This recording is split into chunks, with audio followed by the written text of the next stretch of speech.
tersesat, Ayu. Kau tidak mungkin meraih bintang. Kau tidak akan bisa memeluk bulan.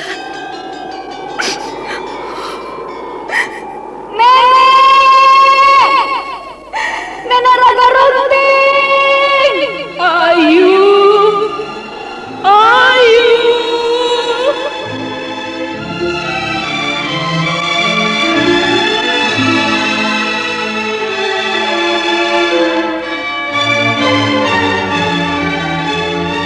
Sanggar Cerita dan Sanggar Prativi mempersembahkan Mahkota Mayangkara.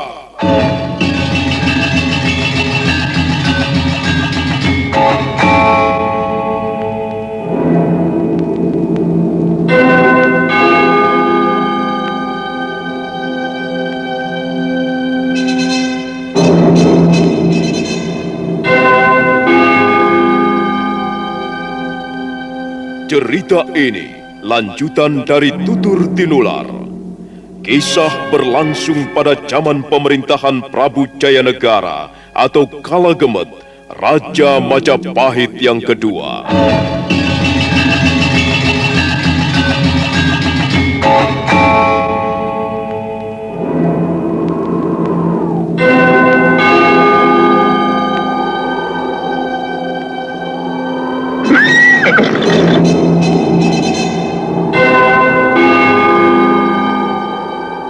Bukan lagi Raja Majapahit. Akulah raja. Akulah yang berkuasa. Ayo, obrak-abrik desa Ganding. Tangkap Jayanegara. Tangkap Jayanegara.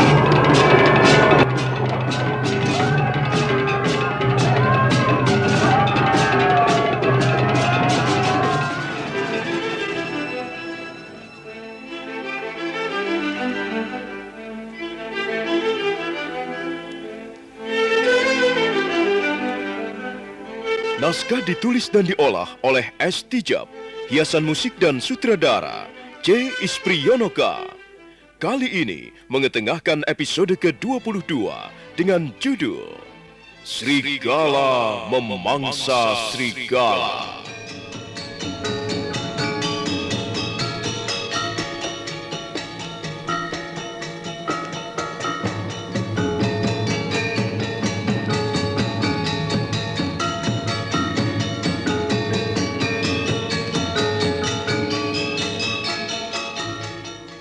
Dalam seri ke-655 ini didukung oleh para pemain Edi Dosa sebagai Prabu Jayanegara, M. Abud sebagai Arya Dwi Pangga, Sunario sebagai Arya Tadah, Hari Akik sebagai Gajah Mada, Mogan sebagai Rabanyak, Beni sebagai Rapangsa, dan Asdi Suhastra, pembawa cerita. Selamat menikmati. Satria Collection bawa hiburan dengan gaya yang tak pernah padam. Jangan ragu, klik subscribe, jadikan harimu lebih hidup.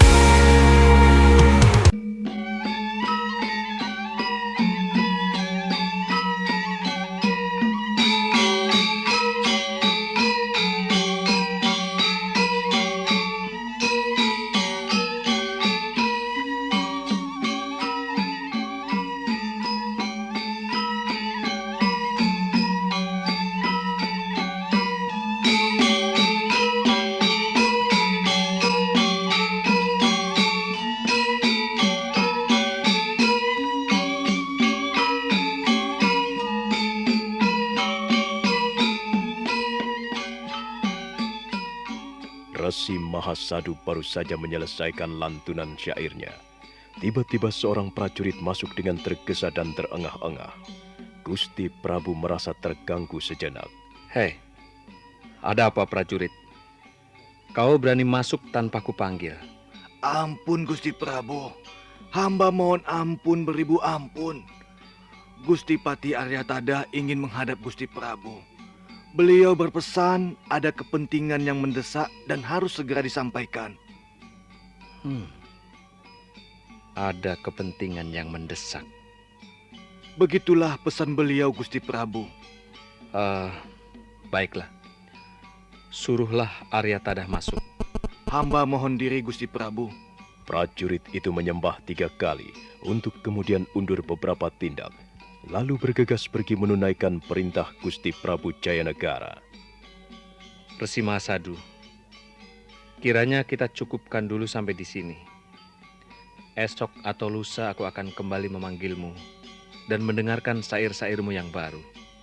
Terima kasih Gusti Prabu. Kalau begitu hamba mohon pamit sambil menunggu titah Gusti Prabu selanjutnya. Buatlah syair-syair yang menyalakan semangat dan jiwa pengabdian para kawula terhadap Majapahit.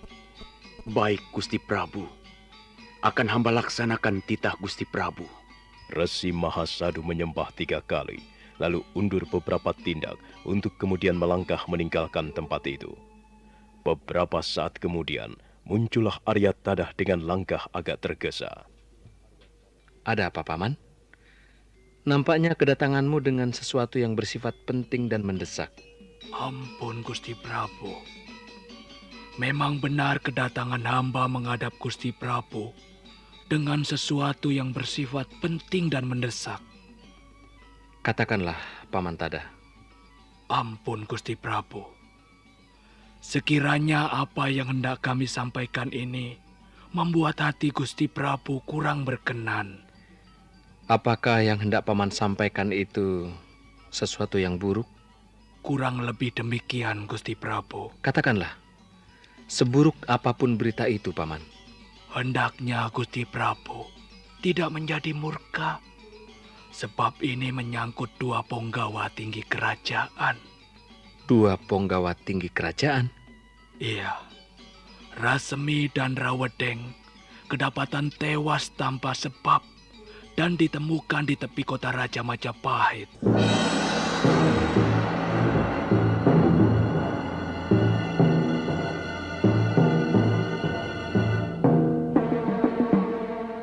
Paman Tadah. Oh, bagaimana itu bisa terjadi, Paman? Bagaimana mungkin 2 punggawa tinggi kerajaan bisa terbunuh tanpa sebab dan mayatnya ditemukan di luar kota?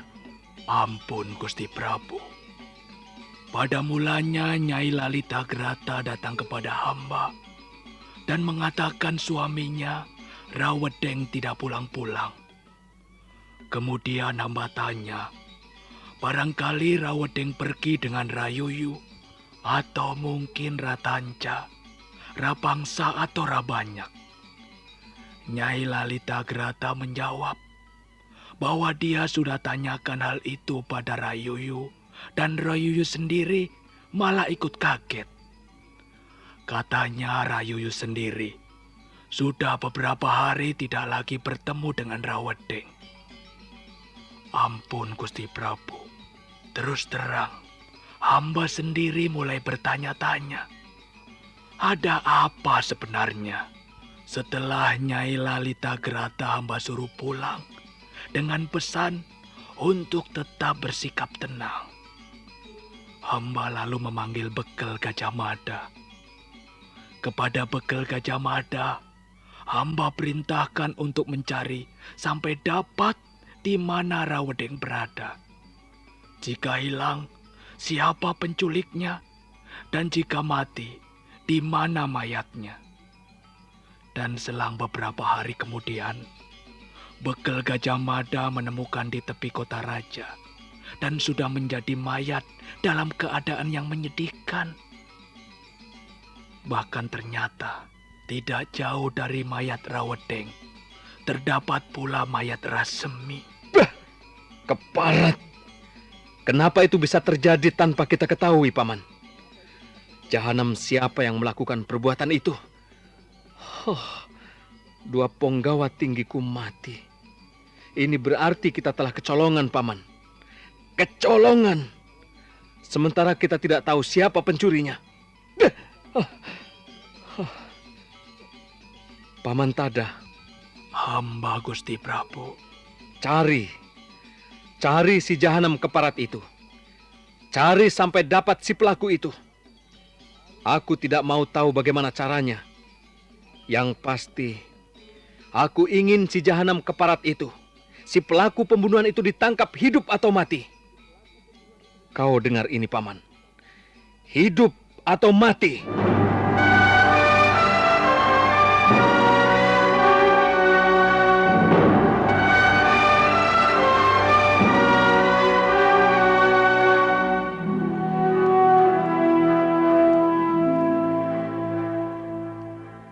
Gusti Prabu Jayanegara menjadi begitu murka mendengar kabar kematian dua penggawa tingginya. Apalagi pembunuhnya belum diketahui siapa. Maka demikianlah Prabu Jayanegara lalu menitahkan kepada Mapatih Aryatada untuk mencari siapa pembunuhnya dan menangkap si pembunuh itu hidup atau mati.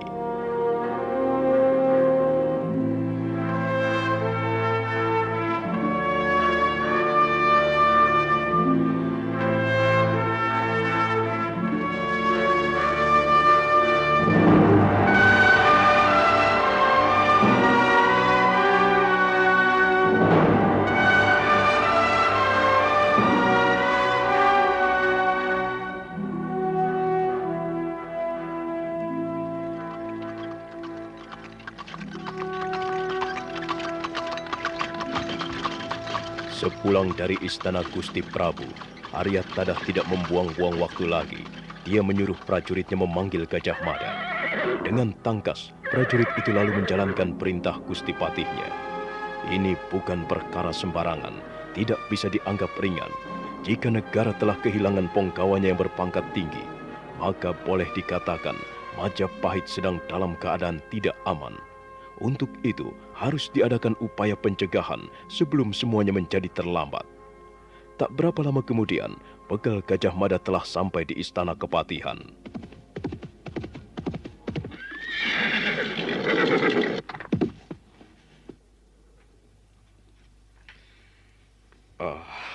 Kakang Patih, bagaimana Kakang? Gusti Prabu tentu murka mendengarnya. Iya, beliau sangat murka. Untuk itu beliau inginkan pembunuhnya segera ditangkap, hidup atau mati. Dan tugas ini, ku minta kau yang menanganinya, Adi Begel. Kau bersama kuda Parasuta, laksanakanlah pekerjaan ini, sebagaimana kau melaksanakan pekerjaanmu menemukan mayatnya. Bergerak tanpa suara, kerjakan secara diam-diam dan rahasia. Karena ini tugas rahasia, Di. Baik, Kakang.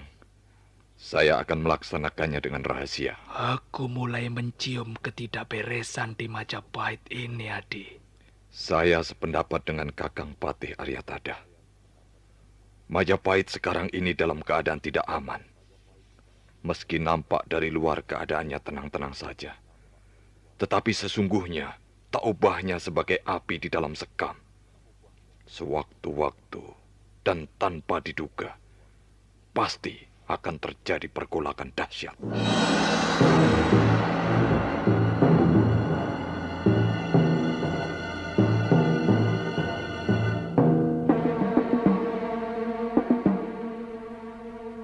Kita wajib menghentikannya sebelum itu terjadi. Iya, benar, Adi Begel. Kita harus memotongnya di tengah jalan sebelum semuanya menjadi kasep. Aku merasa adanya gerakan aneh, gerakan yang jahat, dan ini sedang berlangsung di dalam istana. Kita mesti hati-hati, Adi Begel. Sepertinya suasana akan menjadi kabur. Siapa lawan dan siapa kawan, itu yang sulit dibedakan. Tetapi bagaimanapun juga, rakyat jangan sampai tahu situasi yang bakal melanda ini. Jangan sampai ada keresahan di tengah masyarakat. Karena keresahan sosial akan menyebabkan lawan-lawan kita semakin mudah untuk bergerak. Bahkan mungkin sengaja mereka ciptakan agar kita menjadi panik dan saling tuding. Nah, ini jangan sampai terjadi, Adi Begel. Iya, Kakang. Mereka pasti akan memanfaatkan situasi di mana keadaan menjadi kisruh dan tidak aman. Jangan sampai mereka memancing di air keruh.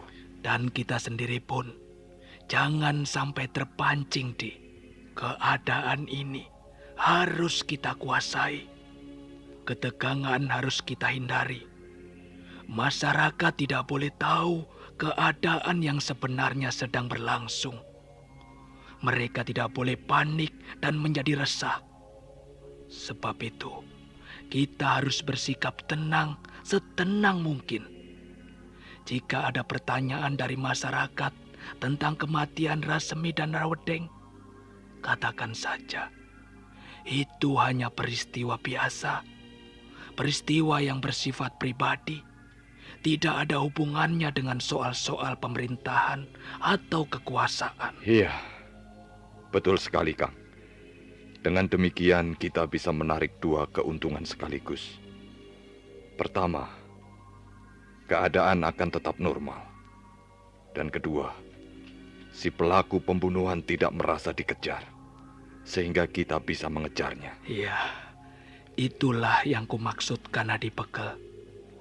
Meski sebenarnya peristiwa tewasnya Rasemi dan Rawedeng bukanlah hal yang sepele, tetapi kita harus bersikap seolah-olah itu adalah peristiwa biasa. Adipegel Kacamata. Iya, Kang. Aku yakin sekali bahwa ada komplotan rahasia yang sedang bekerja secara sembunyi-sembunyi. Kita tidak boleh lengah, Di. Kita harus tetap waspada. Karena komplotan itu pasti sedang merencanakan sesuatu yang membahayakan jalannya roda pemerintahan. Roda pemerintahan tidak boleh berhenti, Kang. Bahkan goyang pun jangan. Oleh karena itu, sudah semestinya kalau kita bergerak cepat untuk memotong rencana-rencananya. Betul, Adimada. Komplotan itu jangan sampai bisa dan berhasil menggoyangkan roda pemerintahan. Sebab itulah menjadi tugasmu untuk menyelidiki komplotan itu. Siapa pemimpinnya? Siapa anggota-anggotanya? Bagaimana gerakannya dan apa sasaran utamanya? Ini bukan tugas yang ringan, Di. Kuakui memang, tetapi aku percaya kepadamu. Terima kasih, Kakang. Tugas berat dan rahasia ini bisa menjadi lancar kalau kau mengerjakannya secara diam-diam dan rahasia pula. Tidak perlu banyak orang. Cukup kau berdua saja dengan kuda Barasuta, orang kepercayaanmu itu. Sebab bila tugas ini dikerjakan dengan banyak orang, kerahasiaannya tidak terjamin lagi, bahkan cenderung mengalami kegagalan. Satria Collection bawa hiburan dengan gaya yang tak pernah padam. Jangan ragu, klik subscribe, jadikan harimu lebih hidup. Baik, Kang. Dan memang benar apa yang Kakang Patih katakan. Jika dikerjakan lebih dari 2 orang, maka kerahasiaannya diragukan. Selain itu, gerakan kita akan mudah dicium komplotan itu sendiri. Kakang Patih, saya merasa komplotan yang kita hadapi ini bukanlah komplotan picisan atau komplotan ciri. Mereka tentulah terdiri dari orang-orang yang berpengalaman dan memiliki ilmu ulah kanuragan yang cukup tinggi. Kesimpulan ini saya petik dari cara mereka mengambil Rawedeng maupun Rasemi dari wismanya masing-masing. Bagaimana mungkin prajurit-prajurit jaga sampai tidak tahu kalau majikannya atau tuannya diambil orang, jika si penculik itu sendiri tidak berilmu tinggi? Dan bagaimana mungkin sampai tidak ketahuan mereka membawa korban-korbannya keluar kota raja? Jelasnya, kita memang menghadapi suatu komplotan yang tangguh, licin, dan licik. Maaf Kakang Patih. Apakah tidak mungkin mereka itu terdiri dari orang-orang dalam sendiri? Itulah Adipegel. Itulah yang sekarang ini sedang kupikirkan. Kalaupun orang dalam terlibat, Maka siapakah orangnya?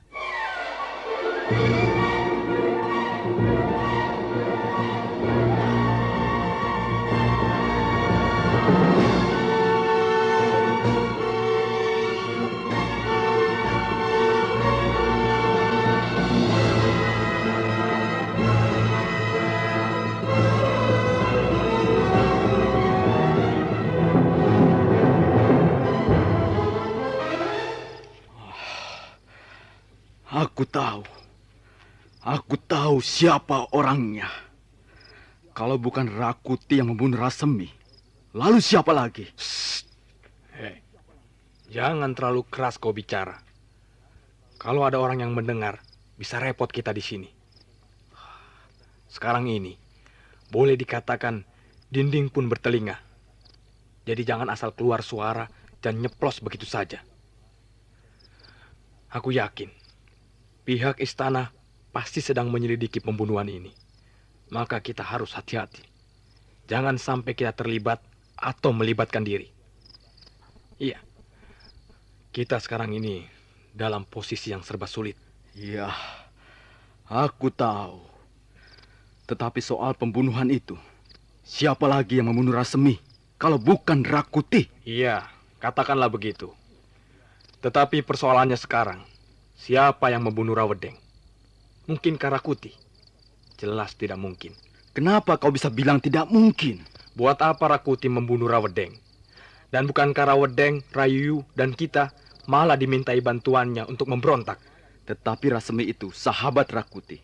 Teman seperjuangannya sejak dari desa Ganding. Meskipun teman seperjuangan, sahabat dari desa. Kalau Rakuti merasakan bahwa Rasemi perintang utama atau saingannya menjadi penguasa atau raja, maka sangat mungkin Rakuti langsung menghabisi nyawa sahabatnya itu. Bagi Rakuti, tidak ada yang tidak mungkin. Tidak ada yang mustahil. Saingannya. Rasemi dianggap saingan beratnya dalam cita-citanya menjadi Raja Majapahit. Iya. Barangkali benar juga. Secara diam-diam, Rasemi pun punya ambisi untuk menjadi penguasa Majapahit. Tetapi Rawedeng, aku kasihan kepadanya. Mengapa ikut menjadi korban? Padahal dia tidak punya ambisi untuk menjadi penguasa tertinggi Majapahit.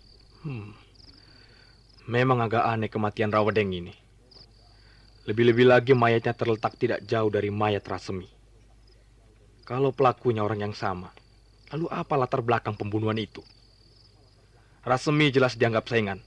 Tetapi Rawedeng? Rabanyak. Ya. Bagaimana kalau kita tanyakan saja pada Rakuti? Edan kamu. Mana ada pencuri yang mau mengaku? Kita hanya menanyakannya, bukan bermaksud menyelidiki. Itu sama saja artinya kita mengantarkan nyawa. Rakuti tidak mungkin membunuh kita. Apalah artinya kita di mata Rakuti? Dan lagi, kita kan cuma mau tanya, siapa yang membunuh Rawedeng? Lalu kau ingin membalas dendam atas kematian Rawedeng, begitu? Tidak. Hanya sekedar ingin tahu saja, supaya kita tidak penasaran. Aku khawatir, kalau kita menemui Rakuti, dia akan mengancam kita. Mengancam bagaimana? Mau mati atau mendukung rencana-rencananya. Kalau itu terjadi, katakan saja, kita masih ingin menikmati dunia ini. Habis perkara. Itu sama artinya kita mendukung pemberontakan Rakuti. Apakah masih ada pilihan lain yang lebih baik?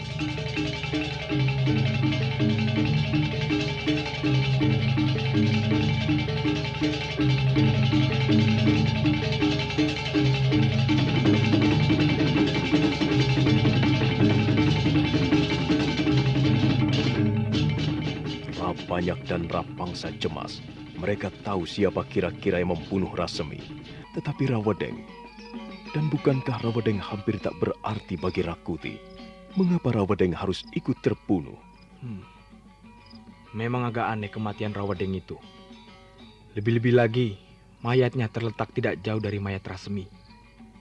Jika pelakunya orang yang sama, lantas apa latar belakangnya? Rabanyak. Bagaimana kalau kita datang menemui Rakuti?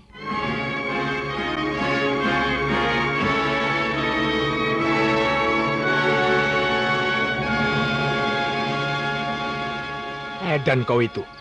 Mana ada pencuri mau mengaku? Rabanya. Kita kan cuma mau tahu saja. Kita tidak bermaksud ingin menyelidiki. Itu sama artinya kita datang untuk mengantarkan nyawa pada Rakuti. Rakuti tidak mungkin membunuh kita. Apalah artinya kita di mata Rakuti? Kita ini cuma cere. Dan lagi, kita kan cuma mau tanya, siapa pembunuh Rawedeng? Lalu kau ingin membalas dendam atas kematian itu? Begitu? Tidak. Kita cuma sekedar ingin tahu saja, supaya hati kita tidak penasaran lagi. Aku khawatir Rakuti akan mengancam kita. Mengancam? Bagaimana maksudmu? Mau mati atau mendukung rencana pemberontakan? Kalau itu terjadi, ya katakan saja, kita masih ingin menikmati hidup di dunia ini. Itu artinya kita mendukung rencana-rencananya. Apakah ada pilihan lain yang lebih baik?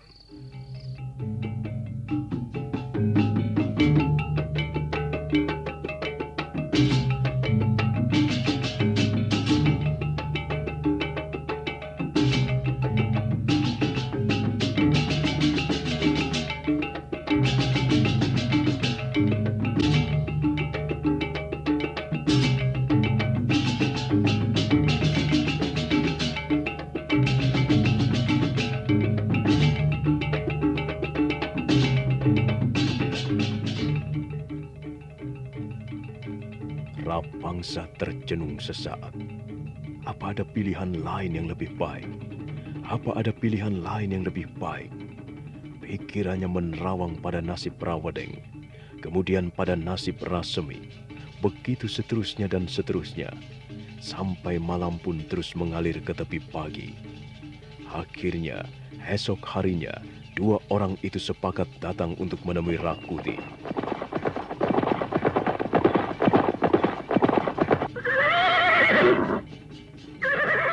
Para prajurit jaga Wisma Rakuti sudah mengenal Rapangsa dan Rabanyak sebagai dua penggawa kerajaan yang cukup berpangkat, sehingga mereka diperkenankan langsung memasuki Wisma Rakuti. Keduanya lalu berhenti tepat di depan pendopo. Seorang prajurit menghampiri untuk menuntun kuda-kuda itu ditambatkan. Bagaimana Rabanyak? Sudah mantap hatimu untuk menemui Rakuti?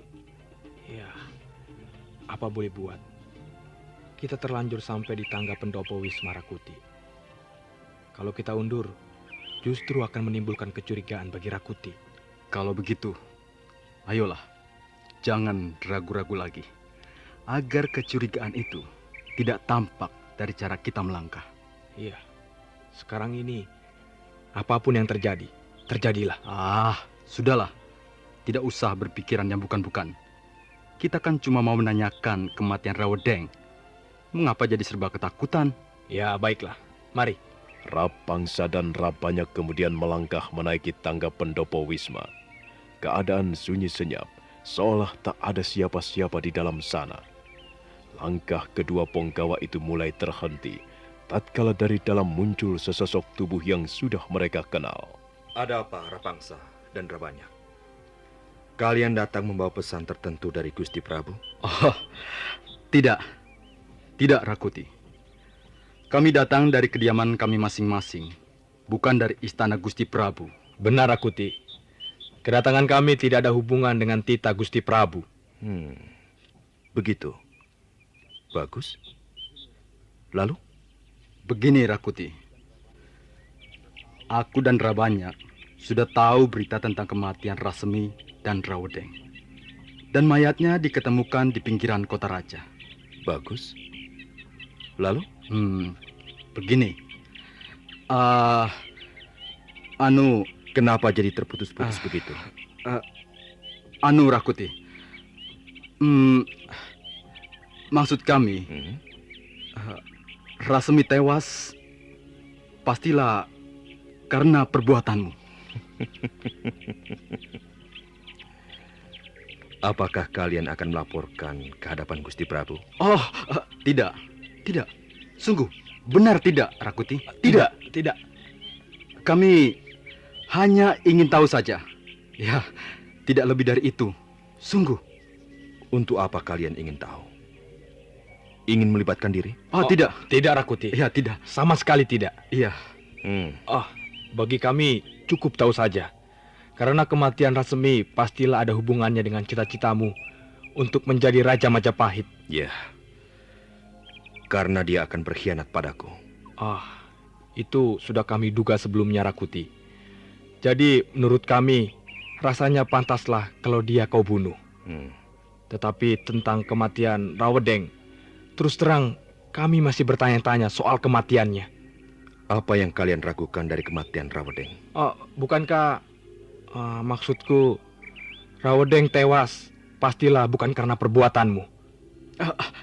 Iya, Rakuti. Siapa yang membunuh Rawedeng? Aku bekerja tidak pernah setengah-setengah. Rasemi mati karena ulahnya sendiri, yang berniat mengkhianati rencana-rencanaku. Begitu juga Rawedeng. Dia pantas mati karena ulahnya sendiri. Jadi Rawedeng tewas karena tanganmu? Iya, begitu. Iya, karena tanganku sendiri. Apakah kalian akan mengikuti jejak mereka? Tidak. Benar, Rakuti. Kami tidak bermaksud ingin terlibat atau melibatkan diri. Sungguh. Ucapan kalian membuatku ragu, Rapangsa, Rabanyak. Aku tidak segan-segan mencabut nyawa kalian sekarang ini juga. Sekarang juga.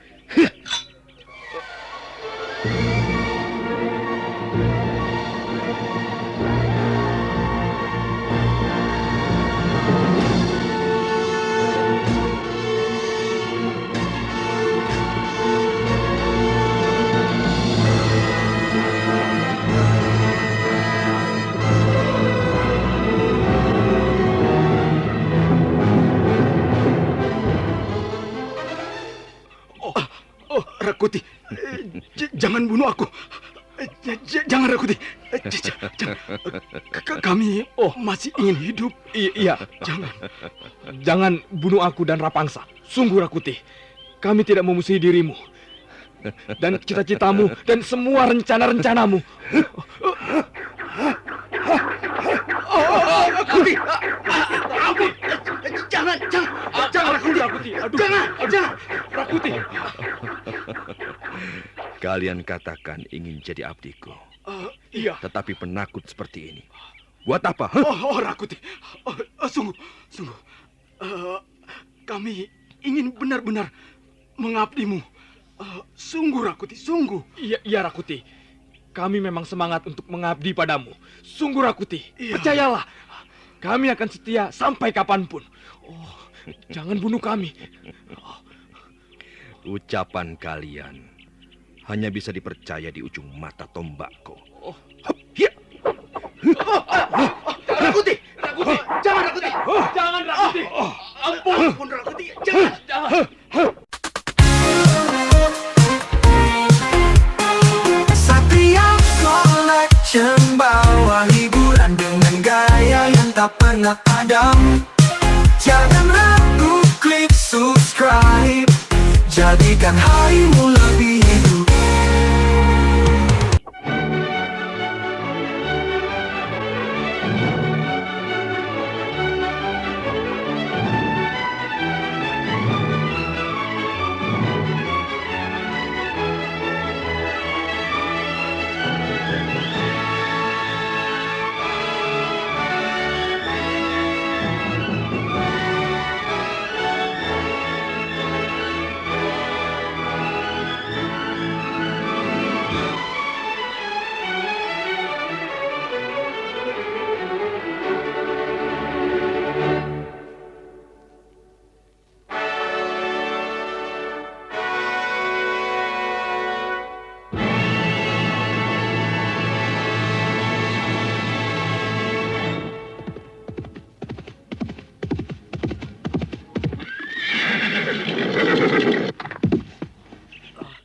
Tuan Bekal Gajah Mada. Bagaimana para suta? Ada hasil yang akan kau laporkan? Belum ada yang berarti untuk saya laporkan, Tuan. Hanya sedikit keterangan yang mungkin bisa dijadikan pegangan. Apa itu? Coba katakanlah. Rapangsa dan Rabanyak tidak ada di tempatnya. Tidak ada di tempatnya. Apakah dia hilang sebagaimana Rawedeng? Tidak, Tuanku Bekal. Saya tadi lewat di depan wisma mereka. Lalu saya coba tanya pada prajurit jaga, di mana Tuan Rabanyak dan Tuan Rapangsa. Para prajurit mengatakan keduanya sedang keluar. Sedang keluar. Padahal tidak ada tugas dari Gusti Patih maupun dari Gusti Prabu. Katanya mereka bertandang ke Wisma Rakuti, Tuanku. Ada keperluan apa mereka ke tempat Rakuti? Para prajurit jaga tidak ada yang tahu secara jelas kepentingan tuannya pergi ke Wisma Rakuti. Apakah kau amati juga kediaman Rayuyu? Rayuyu ada di tempatnya. Ketika saya melintas di depan wismanya, Rayuyu sedang bercakap-cakap dengan pengawalnya. Iya. Tetapi kita belum bisa mencurigai mereka secara penuh, Kuda Parasuta. Terlebih Rasemi maupun Rawedeng juga adalah kelompok mereka. Jadi rasanya kurang beralasan jika kita menuduh atau mencurigai mereka. Paling tidak, seharusnya mereka kehilangan dengan terbunuhnya dua teman mereka. Iya. Situasinya memang membingungkan, Tuanku Bekal. Kita sulit membedakan antara kawan dan lawan. Antara yang patut dicurigai dan yang selayaknya kita dekati. Tugas kita memang tidak ringan. Jika kita mencurigai seseorang dan ternyata orang itu tidak tahu asal-usul perkaranya, kita malah bisa dituduh memfitnah. Begitupun sebaliknya. Jika kita tidak yakin bahwa orang itu bersalah dan dekat dengan kita, tapi ternyata justru dia biang keladinya, kita bisa kena tikam dari belakang. Kuda Parasuta. Saya, Tuanku Bekal. Apakah keadaan rakyat banyak di luar mengalami keresahan atau gangguan dengan tewasnya Rasemi dan Rawedeng? Nampaknya tidak, Tuanku. Umumnya mereka bekerja seperti biasa. Tidak ada tanda-tanda bahwa rakyat terpengaruh oleh matinya dua penggawa tinggi kerajaan. Bagus. Bagus. Berarti situasi masih bisa dikuasai dan rakyat tidak mengalami keresahan. Hanya saja kadang-kadang saya mencuri dengar percakapan mereka. Ada yang senang dan ada yang tidak senang dengan tewasnya penggawa tinggi kita. Ya, pada umumnya mereka senang mengingat keduanya pernah bertindak kejam dan keji di masa pemerintahan Ramapati. Iya, mereka memang bekas anak-anak asuh Ramapati. Tetapi yang pernah ku dengar, meski mereka bertujuh itu sama-sama anak asuh Ramapati, sebenarnya satu sama lain ada ketidakcocokan. Rakuti dengan Rasemi saling menjaga jarak dengan Rayuyu, Rawedeng, Rabanyak, Ratanca, dan Rapangsa. 2 lawan 5. Dan yang dua itu justru lebih disegani dan ditakuti. Kalau begitu, Tuan Bekal, jika terjadi dua kelompok macam itu, rasanya agak mungkin bila satu sama lain saling membunuh. Ya, barangkali saja Rakuti membunuh Rawedeng dan Rayuyu bersama konco-konconya membunuh Rasemi. Ya, itu baru kesimpulan sementara, Kuda Parasuta. Sebab tidak mustahil kenyataan itu berbalik dari yang kita duga atau yang kita simpulkan. Secara akal sehat, memang sepintas lalu dugaan atau kesimpulan yang kau kemukakan itu bisa diterima. Tetapi dalam situasi seperti sekarang, kadang akal sehat tidak digunakan lagi. Tuanku, kalau akal sehat sudah tidak digunakan, lalu akan bagaimana kehidupan ini? Wah, pertanyaan yang bagus sekali, Kuda Parasuta. Dan jawabnya hanya ada di dalam dirimu sendiri, hati nuranimu sendiri. Sudahlah. Kita tidak perlu berpanjang lebar lagi berbicara soal akal sehat. Sebab zaman sekarang, akal sehat sudah dianggap kuno. Marilah kita bekerja sebagaimana adanya, tanpa terganggu oleh perlu tidaknya menggunakan akal sehat.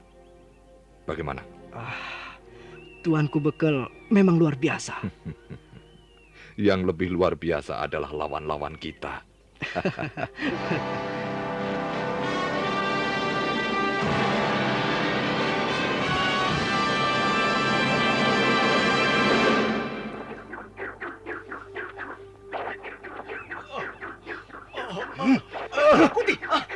Rakuti, jangan kau mau merampas nyawa kami, Rakuti.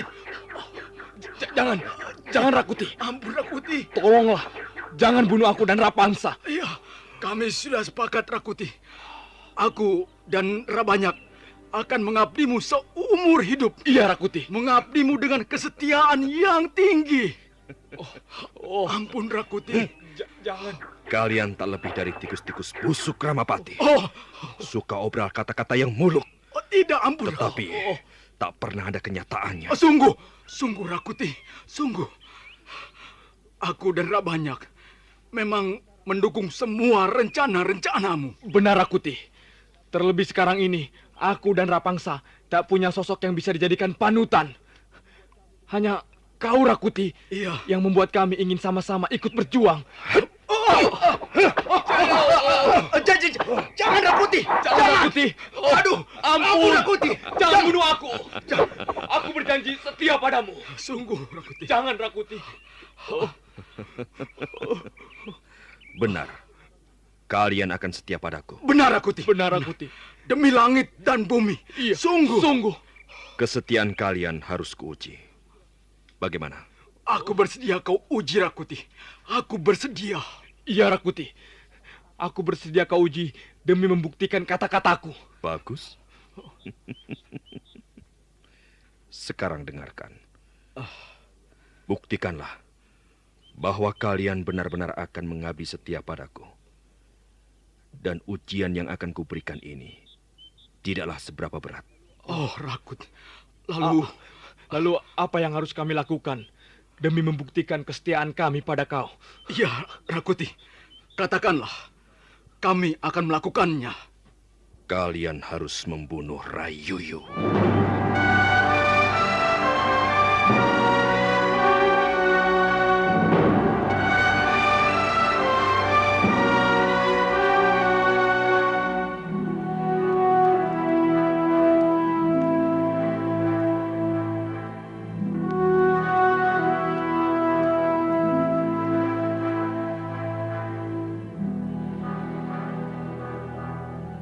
Bagai petir menyambar kepala mereka, Rapangsa dan Rabanyak terngangak kaget mendengar titah sang junjungan, Rakuti. Keduanya kaget luar biasa. Mereka saling berpandangan, sementara Rakuti hanya tersenyum dingin tanpa perasaan. Nah, apakah Rabanyak dan Rapangsa akan melakukan ujian yang diberikan Rakuti? Atau mereka menerima nasib untuk mati di tangan Rakuti sebagaimana Rasmi dan Rawodeng?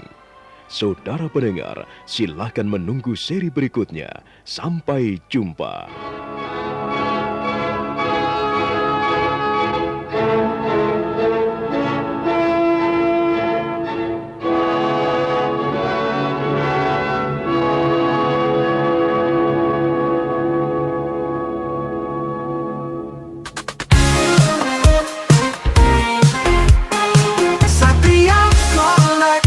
Bawa hiburan dengan gaya yang tak pernah padam. Jangan ragu, klik subscribe. Jadikan